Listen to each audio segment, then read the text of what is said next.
শুনুন, আর এখানে আপনারা দাঁড়িয়ে কি করছেন? এই জায়গাটা ক্লিয়ার করুন পুরোটা, তাড়াতাড়ি ফাস্ট বার করে নিয়ে যান।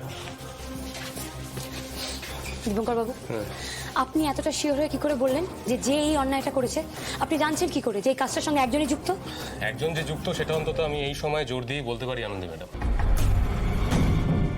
আর বাকিটা সে নিজেই বলে দেবে। 1 মিনিট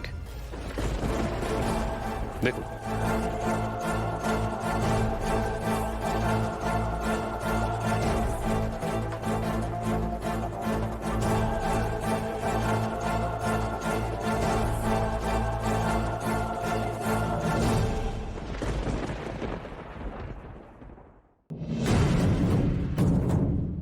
কাব্য?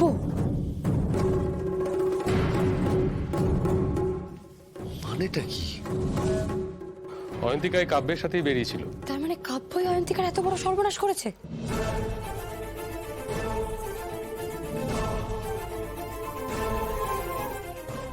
এই ছেলেটা এই ছেলেটা আমার মেয়ের এত বড় সর্বনাশ করেছে? আমি তো ওকে খুব স্নেহ করতাম। এরপরে আমি আর কাকে বিশ্বাস করব? কাকে বিশ্বাস করবো বলো তো? ওকে তো এখন পাওয়াও যাচ্ছে না মা। কাজ সেরে তার মানে গা ঢাকা দিয়েছে। কিন্তু এটা তো ওর একার কাজ না, আমরা নিজেরা দেখেছি একাধিক লোক এই জঘন্য কাজটা করেছে। ও তার মানে এটা একটা গ্যাং, তার মানে এই কাব্যই সবটা করিয়েছে। আপনি কিসের ভিত্তিতে এই কথাটা বলছেন অফিসার? আপনার কাছে কি কোনো প্রমাণ আছে?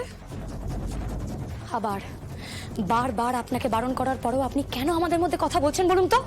আমিও বারবার একই কথা বলছি আনন্দী, এই মেডিনেস্ট আমার পরিবার আর ডক্টর কাব্য সেই পরিবারের একটা অংশ। পরিবার?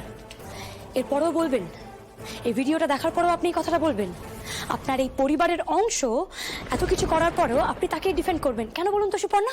কেন আপনি কেন কাব্যর হয়ে এত কথা বলছেন? আর কাব্য যদি নির্দোষ হয়ে থাকে তাহলে ও কোথায়? ও পালিয়ে গেল কেন? একদমই তাই। ও আজকে এখানে নেই কেন? ও তো কোনো লিভও নেয়নি, অফিসিয়াল লিভ নিয়েছে কি? তাহলে ও আজকে এখানে নেই কেন? ওকে আমরা কেন দেখতে পাচ্ছি না? এর থেকে এটাই বুঝবো যে ও মিসিং। দীপঙ্কর বাবু, আপনি নোট করুন যে আমরা কাব্যকে কেউ কোথাও খুঁজে পাচ্ছি না। আমি বারবার করে বলেছিলাম কাব্যর পাস্ট রেকর্ড ভালো নয়। আমি অয়ন্তিকাকে অনেকবার বোঝানোর চেষ্টা করেছিলাম কিন্তু ও বোঝেনি। আর সেই সময় কাব্যর হয়ে ওকালতি করেছিল এই যে এই ডক্টর সুপর্ণা। আচ্ছা, আমাকে একটা কথা বলুন তো ডক্টর সুবর্ণা, আপনার সঙ্গে কাব্য, আপনি কেন কাব্যকে প্রোটেক্ট করতে চাইছেন? মানে কেন, কিসের জন্য একটু বলবেন?